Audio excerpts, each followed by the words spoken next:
Hello guys! Welcome back to our YouTube channel. It's been a while po na hindi ako nakapag-vlog kasi madaming inasikaso dito sa aming pamamahay. Uy! Pamamahay! Ngayon po kasi meron kaming pupuntahang ng aking father. Magdi-deliver kami. Deliver kami ng medical. It's been a while, so ilang months ako hindi nag-upload. 5 months, 6 months, mga ganun. So tatanungin natin yung father ko. Tatanungin natin siya kung ano yung New Year's resolution niya. Day, para ko sinasauna dito. Oh my God, mainit kasi sa Pilipinas. Yan, kumuha siya ng tubig. Yan. Kasi baka ma-dehydrate tayo mga mama.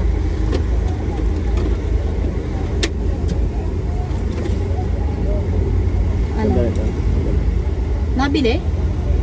Doon pumasok ang 2024 ng goods naman. Okay naman. Ayos naman. Masaya din. Yun, nandito ako nakatira ngayon sa father ko. Ang dami kaming asikasuhin. So, samahan niyo ako kahit ganon. Charot. Ito po, pumili po yung father ko ng 3 itlog. Sa 2 skyflakes at saka 2 tubig. Kaming dalawa kasi may GERD. Meron kaming gastroenteritis syndrome. Telechinenes. Pwede deliver namin na sa likod. Yan siya. Gumagawa po kami ng mga customize. Kahit anong customize, sabihin nyo lang. Sabihin nyo lang. Parang? Imang double deck. Ayusin mo to. Salamin. Nang alin? Ano yun? Nagpapakustomize ng kama sa'yo? Nagpapakustomize ng... Opo. Wala akong bag eh.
Camera.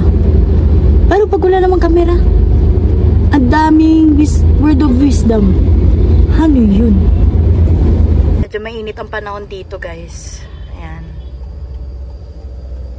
Bumili lang siya ng saging. Pampalakas daw ng tuhod baga. Things tayo, guys. Kasi nagluluha yung mata ko pag masyadong masilaw.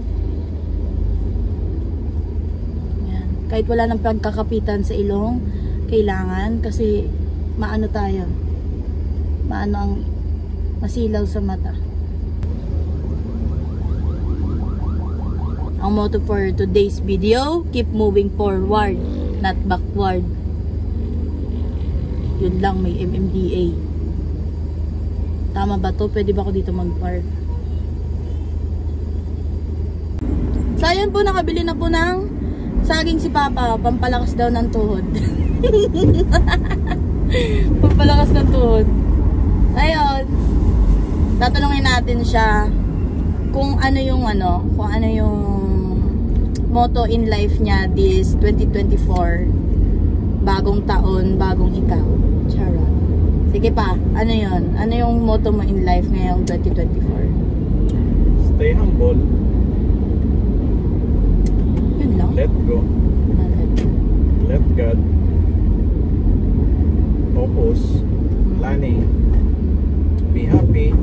Don't worry. Positive. Think positive, constructive, negative distractions. Stay healthy. Ano naman yung masasabi mo this 2024 yung mga dapat gawin sa buhay? Dapat focus. Kailangan more income, less expenses. That is prosperity. More expenses, less income, that is bankruptcy. So, lahat pag-aaralan mo kung ano yung pwede, subukan. Maging masaya ka sa gagawin mo araw-araw. Ikaw naman, masaya ka naman sa araw-araw? Oo, tagal na. Tagal no? Since na nabuhay ako, masaya ako. Marami ako natulungan. Marami ako na bagong tao. At alam ng bawat isa yan kung sino. Yung mga taong nabago ko, papasalamat ako dahil nabago ko sila. At nakita nila yung sarili nila kung saan sila pwedeng maging masenso at makatulong. Ang dasal ko lang naman, bigyan ako ng karunungan, lakas, talino, abilidad, upang ang lakas, talino, abilidad at karunungan may share ko sa maraming tao at yun ang gamitin nilang starting point. Yung mga pahirap sa buhay, yun ang simula, kasi pinahirapan ka, yun ang calling. Ngayon, kung lahat ng karangyaan ibibigay sa'yo, hanap-hanapin mo sa dulo hanggang sa maghirap ka. Ang nakasanayan ba? Oo. Dahil masanay ka na nahihirapan ka. Basta yung tao, potential, at nakita mong may pagbabago, tulungan mo. Kasi yun ang way para mabuhay siya ulit. Pwedeng pigilan eh. Oo.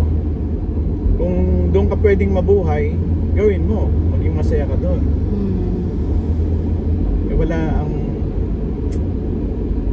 Wala namang pinagsisisihan sa buhay eh. Meron. Alam? Meron? Ako? Joke lang. Ang pinagsisisihan ko siguro, pinanganak ako mahirap. Eh kung hindi ka mahirap, eh hindi ka naman tutungtong sa ganito kasi hindi mo makikita yung buhay. Diba? Mali ba ako? Yun eh. Pag alam mo mahirap ka, pwede kang yumaman. Pag mayaman ka, pwede kang maghirap. Eh kung mayaman ka na, puno ka naman ng hindi magagandang ugali, alam mo yung totoo. The truth will set you free. At alam naman natin yung kung ano yung totoo. Basta importante, pangarap ko, mga anak ko makatapos ang pag-aaral. Yan lang naman pangarap ko, simple. Hindi ko kailangan ng mansyon. Hindi ko kailangan ng bahay or something sasakyan. Kailangan ko makatapos ng pag-aaral mga anak ko dahil yun ang way para pag nag-rest ako, makita ko yun ang kayamanan na pwede nilang gawin. Maaaring hindi kita matulungan pero pwede kitang maturuan. Yun ang pwede kong gawin.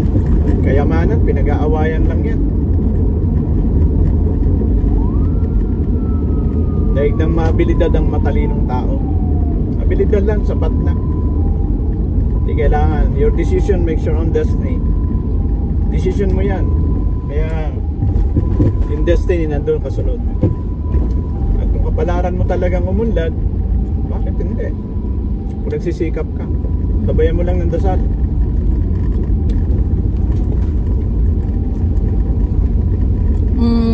Ano yung masasabi mo sa akin this 2024? Ano yung advice mo sa akin? Focus. Concentrate. Yun talaga yung wala sa akin. Tapos planning. Scheduling. Tuto ka magplano at saka mag-schedule ng time. Time is gold. Ganitong mga edad, no? Time is gold talaga. Basta tandaan mo, nakaraan, alaala, bukas ay pangako, ngayon ay katotohanan. Nakaharap ka ngayon sa kahirapan, so kailangan mong maging totoo para makita mo yung ginto. Kung ano yung sinasabi sa'yo ng tao na ganito, ganito, baliktarin mo lang yun. Negative turns to positive? Oo. Pag sinabi niyang tamad ka, di gawin masipag. Pag sinabing pangit ka, di magpaganda ka. Kung sinabing mabaho ka, di magpabango ka. Bakit mabaho ba ako? Hindi nga, ibig ko sabihin lahat yun, yung mga sinasabi niya sa'yo, yun ang gagawin mo. Yung negative, positive mo lang. Parang sino Babaliktarin ko. Oo. Baliktarin mo lang. Ganda nga, ano yan ah.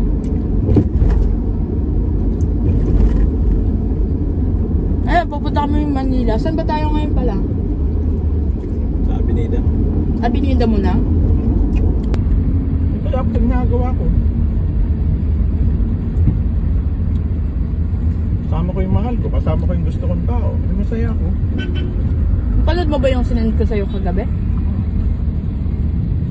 Kasi ang mahirap yung sasabihin mo na masaya ako pero gusto mo lang kunin yung kayamanan ng kausap mo. Pangit yun.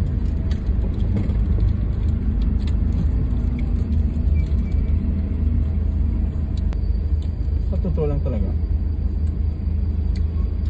maraming plano na maganda. Kaya lang, gawa nga lang na may mga tao na may hinahangad na iba. Napatago niyang gustong mangyari yun. Kahit nasasaktan ka, masunod niya lang yung gusto niya. Pangit yun. Kasi ang gusto niyang mangyari sa buhay niya, gamitin ka niya parang stepping stone para makarating siya dun sa gusto niyang kapakan, datingan, na mahigitan niya yung kapatid niya o sino-sinong tao. Hangad niya yun na mahigitan niya si ganyan pag nanasa na ako, gusto ko lang umunlad dahil alam ko mahirap lang ako.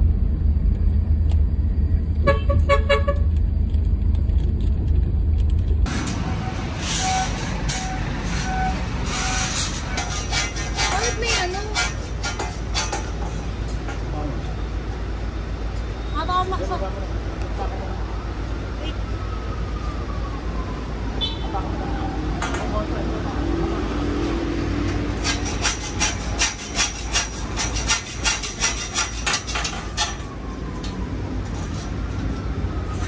Ano mo na? Ito ka malapit.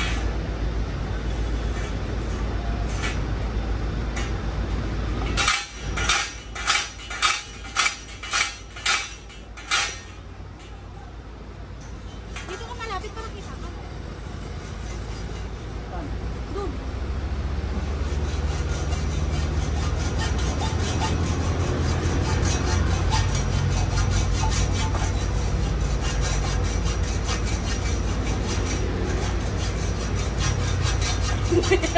Hindi yun. Hindi na ano ay.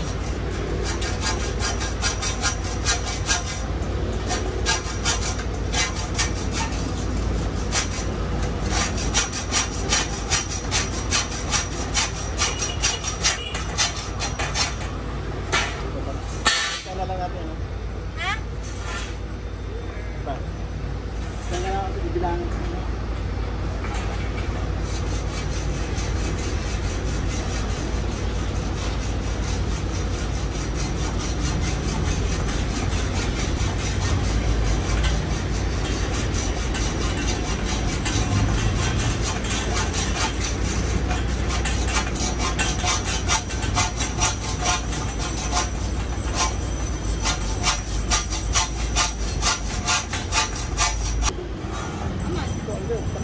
Aman.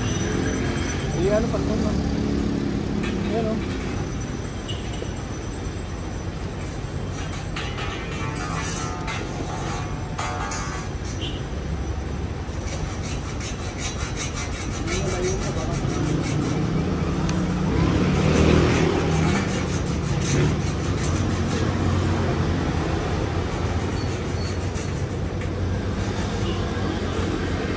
gumagalaw eh.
Yan guys, tapos na kami init. Lakang pamunas.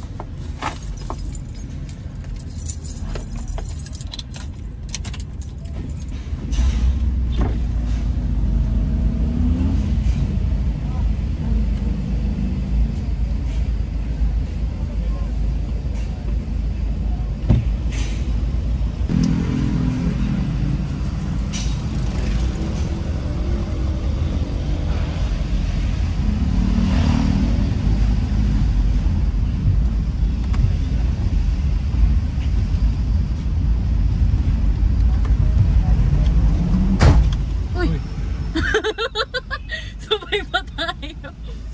Di pala nakasarado yun? You like an animal with a